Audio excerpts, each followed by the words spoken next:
So what's up guys, first of all welcome to our channel Help a Beta। तो नमस्कार दोस्तों, स्वागत है आपका आज के इस जीके क्विज कॉन्टेस्ट में। इस कॉन्टेस्ट में आपसे कुल 50 प्रश्न पूछे जाएंगे। इस कॉन्टेस्ट में हमने जितने भी क्वेश्चन लिए हैं सभी प्रश्न सिलेक्टेड लिए हैं क्योंकि इनके एग्जाम में पूछे जाने के चांसेस काफ़ी हाई रहते हैं। तो वीडियो को बिना स्किप किए हुए शुरू से एंड तक देखना क्योंकि वीडियो के लास्ट में हम उन सभी प्रश्नों का रिविजन भी करेंगे जो वीडियो में मोस्ट इंपॉर्टेंट होंगे। तो चलिए फिर वीडियो को शुरू करते हैं बिना टाइम वेस्ट किए। तो क्वेश्चन फर्स्ट है, देश की प्रमुख मोटर निर्माता कंपनी मारुति उद्योग लिमिटेड कहाँ पर स्थित है? ऑप्शन है गुड़गांव, चेन्नई, पुणे या फिर कोलकाता में। वीडियो में जितने भी क्वेश्चन मिलेंगे सबका आंसर गैस करने के लिए आपको 3 सेकंड का समय मिलेगा। इस क्वेश्चन के लिए आपका समय शुरू होता है अब। इसका आंसर होगा ऑप्शन नंबर ए, गुड़गांव में। देश की प्रमुख मोटर निर्माता कंपनी मारुति उद्योग लिमिटेड गुड़गांव में स्थित है। तो क्वेश्चन सेकंड है, भारत का सबसे महत्वपूर्ण लघु उद्योग क्या है? तो इसका आंसर होगा ऑप्शन नंबर डी, हथकरघा उद्योग। भारत का सबसे महत्वपूर्ण लघु उद्योग हथकरघा उद्योग है। क्वेश्चन थर्ड है, बरौनी तेल शोधक कारखाने की स्थापना किस देश के सहयोग से की गई है? तो इसका आंसर होगा ऑप्शन नंबर डी, पूर्व सोवियत संघ के सहयोग से। बरौनी तेल शोधक कारखाने की स्थापना पूर्व सोवियत संघ देश के सहयोग से की गई है। और क्वेश्चन 4 है, नेपा नगर किस उद्योग के लिए जाना जाता है? आंसर होगा ऑप्शन नंबर डी, अखबारी कागज के उद्योग के लिए। नेपा नगर अखबारी कागज के उद्योग के लिए जाना जाता है। और क्वेश्चन 5 है, भारत में जनसंख्या वृद्धि के इतिहास में कौन सा वर्ष महाविभाजन का वर्ष कहलाता है? तो इसका आंसर होगा ऑप्शन नंबर ए, वर्ष 1951। भारत में जनसंख्या वृद्धि के इतिहास में वर्ष 1951 महाविभाजन का वर्ष कहलाता है। और क्वेश्चन 6 है, निम्नलिखित में से कौन एक उत्तर भारतीय नृत्य है? इसका आंसर होगा ऑप्शन नंबर ए, कथक नृत्य। दी गए विकल्पों में से कथक नृत्य उत्तर भारतीय शास्त्रीय नृत्य है। क्वेश्चन 7 है, महावीर जैन की मृत्यु किस नगर में हुई थी? इस क्वेश्चन का आंसर होगा ऑप्शन नंबर डी, पावापुरी में। महावीर जैन की मृत्यु पावापुरी नगर में हुई थी। क्वेश्चन 8 है, भारत में आधुनिक डाक प्रणाली का प्रारंभ कब हुआ था? आंसर होगा ऑप्शन नंबर सी, 1854 ईस्वी में। भारत में आधुनिक डाक प्रणाली का प्रारंभ 1854 ईस्वी में हुआ था। क्वेश्चन 9 है, भारत में प्रथम डाक टिकट कहाँ जारी किया गया था? इसका आंसर होगा ऑप्शन नंबर डी, कराची में। भारत में प्रथम डाक टिकट कराची में जारी किया गया था। क्वेश्चन 10 है, डाक विभाग की स्थापना कब हुई थी?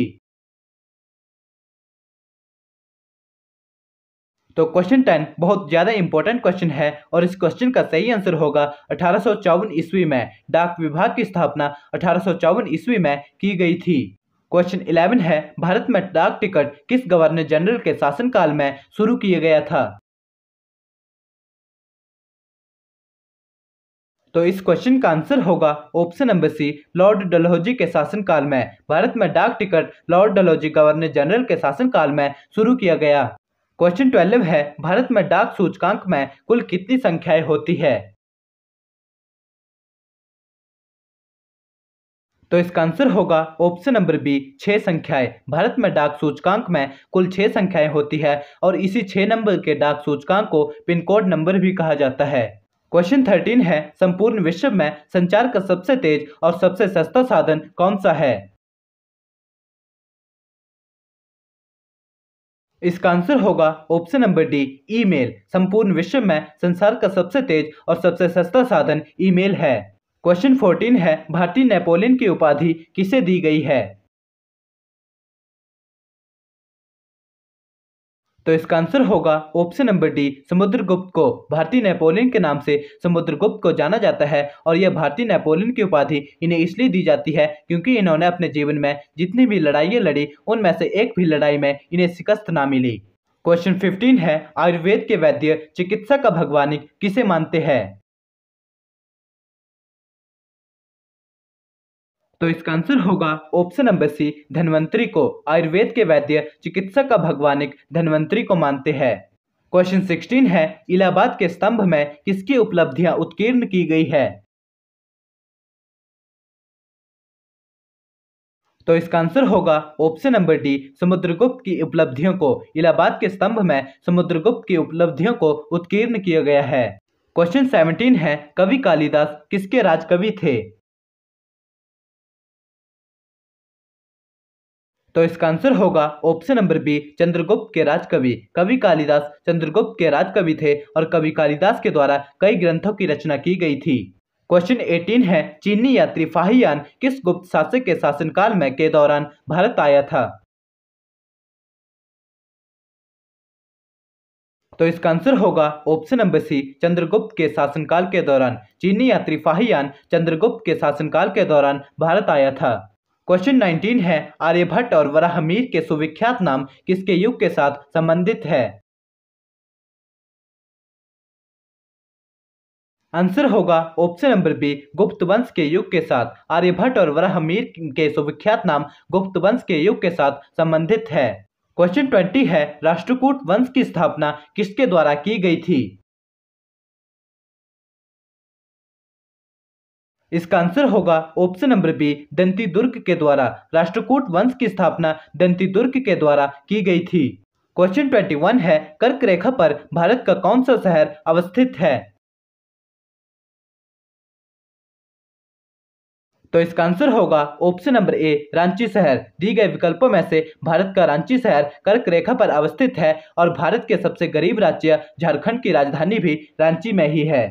क्वेश्चन 22 है, 73वां संविधान संशोधन किससे संबंधित है? आंसर होगा ऑप्शन नंबर बी, पंचायती राज से। 73वां संवैधानिक संशोधन पंचायती राज से संबंधित है। क्वेश्चन 23 है, भारत में अपनाई जाने वाली पंचायती राज व्यवस्था की संरचना कैसी है? आंसर होगा ऑप्शन नंबर बी, त्रिस्तरीय संरचना। भारत में अपनाई जाने वाली पंचायती राज की व्यवस्था त्रिस्तरीय संरचना है। क्वेश्चन 24 है, भारत में सर्वप्रथम पंचायती राज व्यवस्था किस राज्य में लागू की गई थी? इसका आंसर होगा ऑप्शन नंबर बी, राजस्थान में। भारत में सर्वप्रथम पंचायती राज व्यवस्था भारत के सबसे बड़े मरुस्थलीय राज्य राजस्थान में शुरू की गई थी। क्वेश्चन 25 है, पंचायती राज व्यवस्था में सदस्यों के निर्वाचन हेतु न्यूनतम आयु सीमा कितनी निर्धारित की गई है? आंसर होगा ऑप्शन नंबर डी, 21 वर्ष। पंचायती राज व्यवस्था में सदस्यों के निर्वाचन हेतु न्यूनतम आयु 21 वर्ष निर्धारित की गई है। क्वेश्चन 26 है, 74वां संविधान संशोधन किससे संबंधित है?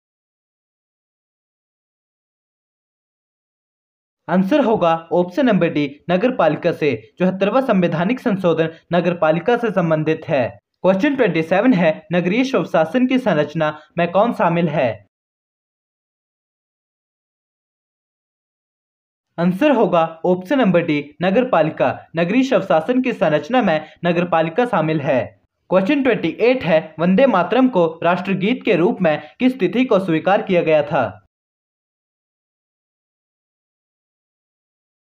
आंसर होगा ऑप्शन नंबर डी, 26 जनवरी 1950 को। वंदे मातरम को राष्ट्रगीत के रूप में 26 जनवरी 1950 को स्वीकार किया गया था।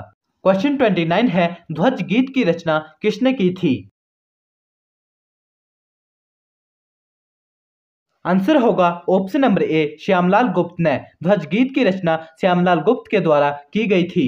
क्वेश्चन 30 है, निम्न में से किस संघ राज्य क्षेत्र का अपना उच्च न्यायालय है? आंसर होगा ऑप्शन नंबर ए, दिल्ली संघ राज्य क्षेत्र का। दी गए विकल्पों में से दिल्ली संघ राज्य क्षेत्र का अपना उच्च न्यायालय है। क्वेश्चन 31 है, उच्च न्यायालय के न्यायाधीशों को शपथ कौन दिलाता है? तो इस क्वेश्चन का आंसर होगा ऑप्शन नंबर डी, राज्यपाल। उच्च न्यायालय के न्यायाधीशों का शपथ राज्यपाल दिलाता है। जो लोग इसका आंसर राष्ट्रपति सोच रहे होंगे उनका आंसर बिल्कुल गलत है। क्वेश्चन 32 है, उच्च न्यायालय का न्यायाधीश अपना त्यागपत्र किसे सौंपता है? आंसर होगा ऑप्शन नंबर डी, राष्ट्रपति को उच्च न्यायालय का न्यायाधीश की शपथ राज्यपाल दिलवाता है और उच्च न्यायालय का न्यायाधीश अपना त्यागपत्र राष्ट्रपति को सौंपता है। क्वेश्चन 33 है, धन विधेयक किस सदन में प्रस्तुत किया जाता है? तो इसका आंसर होगा ऑप्शन नंबर बी, लोकसभा सदन में। धन विधेयक लोकसभा सदन में प्रस्तुत किया जाता है। क्वेश्चन 34 है, राज्य सरकार की वास्तविक कार्यपालिका शक्ति किसमें निहित होती है? तो इसका आंसर होगा ऑप्शन नंबर सी, मुख्यमंत्री में। राज्य सरकार की वास्तविक कार्यपालिका शक्ति मुख्यमंत्री में निहित होती है। क्वेश्चन 35 है, भारतीय संसदीय व्यवस्था में संसद के कितने सत्र होते हैं? आंसर होगा ऑप्शन नंबर सी, 3 सत्र। भारतीय संसदीय व्यवस्था में संसद के 3 सत्र होते हैं। क्वेश्चन 36 है, भारत के मुख्य न्यायाधीश की नियुक्ति किसके द्वारा की जाती है? तो इसका आंसर होगा ऑप्शन नंबर ए, राष्ट्रपति के द्वारा। भारत के मुख्य न्यायाधीश की नियुक्ति राष्ट्रपति के द्वारा की जाती है। क्वेश्चन 37 है, भारत और पाकिस्तान में स्थित मरुस्थल कौन सा है? आंसर होगा ऑप्शन नंबर डी, थार मरुस्थल। भारत और पाकिस्तान के बीच में स्थित थार मरुस्थल है। क्वेश्चन 38 है, निम्नलिखित में से कौन सी सबसे लंबी नदी है? तो इसका आंसर होगा ऑप्शन नंबर ए, नील नदी। दी गए विकल्पों में से विश्व की सबसे लंबी नदी नील नदी है और भारत की सबसे लंबी नदी गंगा नदी है। क्वेश्चन 39 है, भारत का मानक समय ग्रीनविच रेखा से कितने घंटा आगे है? आंसर होगा ऑप्शन नंबर डी, 5.5 घंटे आगे। भारत का मानक समय ग्रीनविच रेखा से 5.5 घंटे आगे है। क्वेश्चन 40 है, भारतीय अंतरिक्ष अनुसंधान संस्थान का मुख्यालय कहां पर अवस्थित है? आंसर होगा ऑप्शन नंबर ए, बेंगलुरु में। भारतीय अंतरिक्ष अनुसंधान संस्थान का मुख्यालय बेंगलुरु में अवस्थित है। तो दोस्तों, अगर आपको वीडियो पसंद आ रही हो तो इस वीडियो को लाइक जरूर करें और अगर आप किसी भी क्वेश्चन का आंसर पहले से ही जानते होंगे तो उस क्वेश्चन का आंसर कमेंट बॉक्स में जरूर लिखिए और ऐसी ही वीडियो की अधिक नोटिफिकेशन पाने के लिए हमारे चैनल को सब्सक्राइब जरूर कर ले और बेल आइकन को भी प्रेस कर ले। तो चलिए अब नेक्स्ट क्वेश्चन की ओर। क्वेश्चन 41 है, भारत का सबसे बड़ा मरुस्थलीय राज्य कौन सा है? इसका आंसर होगा ऑप्शन नंबर डी, राजस्थान राज्य। भारत का सबसे बड़ा मरुस्थलीय राज्य राजस्थान राज्य है। क्वेश्चन 42 है, भारत देश का सबसे बड़ा बंदरगाह कौन सा है? इसका आंसर होगा ऑप्शन नंबर बी, मुंबई में। भारत देश का सबसे बड़ा बंदरगाह मुंबई में स्थित है और इसीलिए मुंबई को भारत की व्यापारिक राजधानी भी कहा जाता है। क्वेश्चन 43 है, देश का सर्वश्रेष्ठ प्राकृतिक बंदरगाह कौन सा है? तो इसका आंसर होगा ऑप्शन नंबर ए, मुंबई। देश का सर्वश्रेष्ठ प्राकृतिक बंदरगाह मुंबई है और मुंबई भारत के सबसे अमीर राज्य महाराष्ट्र की राजधानी भी है। क्वेश्चन 44 है, सबसे बड़ा नदी द्वीप माजुली भारत के किस राज्य में अवस्थित है? तो आंसर होगा ऑप्शन नंबर बी, असम में। सबसे बड़ा नदी द्वीप माजुली भारत के असम राज्य में स्थित है। क्वेश्चन 45 है, भारत में सर्वाधिक मार्ग बदलने वाली नदी कौन सी है? आंसर होगा ऑप्शन नंबर डी, कोसी नदी। भारत में सबसे अधिक मार्ग बदलने वाली नदी कोसी नदी है और भारत की सबसे लंबी नदी गंगा नदी है और भारत की सबसे चौड़ी नदी गोदावरी नदी है। क्वेश्चन 46 है, भारतीय संविधान का जनक किसे कहा जाता है? आंसर होगा option number B, doctor Bhimrao Ambedkar को। भारतीय संविधान का जनक डॉक्टर भीमराव अंबेडकर को कहा जाता है क्योंकि भारतीय संविधान भीमराव अंबेडकर द्वारा के ही लिखा गया है। क्वेश्चन 47 है, भारतीय संविधान पूर्ण रूप से कब लागू हुआ था? तो इसका आंसर होगा ऑप्शन नंबर ए, 26 जनवरी 1950 को। भारतीय संविधान पूर्ण रूप से 26 जनवरी 1950 को लागू किया गया था और भारतीय संविधान को बनाने में 2 वर्ष 11 माह और 18 दिन का समय लगा था। क्वेश्चन 48 है, भारत की आत्मा गांव में निवास करती है, यह कथन किसका है? तो इसका आंसर होगा ऑप्शन नंबर सी, महात्मा गांधी जी का। भारत की आत्मा गांव में निवास करती है, यह कथन महात्मा गांधी जी का था। क्वेश्चन 49 है, राष्ट्रीय ग्रामीण का निर्माता किसे माना जाता है? आंसर होगा ऑप्शन नंबर सी, हैदराबाद को। राष्ट्रीय ग्रामीण का निर्माता हैदराबाद को माना जाता है। क्वेश्चन 50 है, बुलंद दरवाजा निम्नलिखित में से किससे संबंधित है? तो इस क्वेश्चन का आंसर होगा ऑप्शन नंबर डी, अकबर से संबंधित। बुलंद दरवाजा दिए गए विकल्पों में से ऑप्शन नंबर डी अकबर से संबंधित है, क्योंकि बुलंद दरवाजा का निर्माण अकबर के द्वारा किया गया था। तो दोस्तों चलिए अब एक नज़र रिवीजन की ओर दौड़ा लेते हैं। तो दोस्तों यहाँ पर शुरू होता है आपका रिवीजन। अगर आपने वीडियो को बिना स्किप किए हुए पूरे ध्यान से एंड तक देखा होगा तो रिवीजन में दिए गए सभी प्रश्नों का उत्तर आप सही देंगे। तो क्वेश्चन फर्स्ट है, महावीर जैन की मृत्यु किस नगर में हुई थी? दोस्तों बहुत ही इंपॉर्टेंट क्वेश्चन है और इसका उत्तर होगा पावापुरी में। महावीर जैन की मृत्यु पावापुरी में हुई थी। और रिवीजन के लिए क्वेश्चन सेकंड है, भारत में प्रथम डाक टिकट कहाँ जारी किया गया था? तो दोस्तों इसका उत्तर होगा कराची में। भारत में प्रथम डाक टिकट कराची में जारी किया गया था। तो रिवीजन के लिए नेक्स्ट क्वेश्चन थर्ड है, डाक विभाग की स्थापना कब हुई थी? दोस्तों बहुत ही इंपॉर्टेंट क्वेश्चन है और इसका आंसर होगा 1854 ईस्वी में। डाक विभाग की स्थापना 1854 ईस्वी में हुई थी। और रिवीजन के लिए अगला क्वेश्चन 4 है, कवि कालिदास किसके राजकवि थे? तो दोस्तों ये भी क्वेश्चन बहुत इंपॉर्टेंट है और इसका आंसर होगा चंद्रगुप्त के। कवि कालिदास चंद्रगुप्त के राजकवि थे और इनके द्वारा कई ग्रंथों की रचना भी की गई थी। तो रिवीजन के लिए आपके पास क्वेश्चन 5 है, राष्ट्रकूट वंश की स्थापना किसके द्वारा की गई थी? तो दोस्तों इसका उत्तर होगा दंती दुर्ग के द्वारा। राष्ट्रकूट वंश की स्थापना दंती दुर्ग के द्वारा की गई थी। और रिवीजन के लिए आपके पास क्वेश्चन 6 है, भारत में सर्वप्रथम पंचायती राज व्यवस्था किस राज्य में लागू हुई थी? तो दोस्तों इसका उत्तर होगा राजस्थान राज्य में। भारत में सर्वप्रथम पंचायती राज व्यवस्था राजस्थान राज्य में शुरू की गई थी। तो रिवीजन के लिए आपके पास नेक्स्ट क्वेश्चन 7 है, ध्वज गीत की रचना किसके द्वारा की गई थी? तो दोस्तों बहुत ही इंपॉर्टेंट क्वेश्चन है और इसका आंसर होगा श्यामलाल गुप्ता के द्वारा। ध्वज गीत की रचना श्यामलाल गुप्ता जी के द्वारा की गई थी। तो रिवीजन के लिए आपके पास क्वेश्चन 8 है, उच्च न्यायालय के न्यायाधीशों को शपथ कौन दिलाता है? तो दोस्तों इसका आंसर होगा राज्यपाल। उच्च न्यायालय के न्यायाधीशों को शपथ राज्यपाल दिलाता है। और रिवीजन के लिए आपके पास क्वेश्चन 9 है, उच्च न्यायालय का न्यायाधीश अपना त्यागपत्र किसे सौंपता है? तो दोस्तों इसका आंसर होगा राष्ट्रपति को। उच्च न्यायालय का न्यायाधीश अपना त्यागपत्र राष्ट्रपति को सौंपता है और उच्च न्यायालय के न्यायाधीश को शपथ राज्यपाल दिलाता है।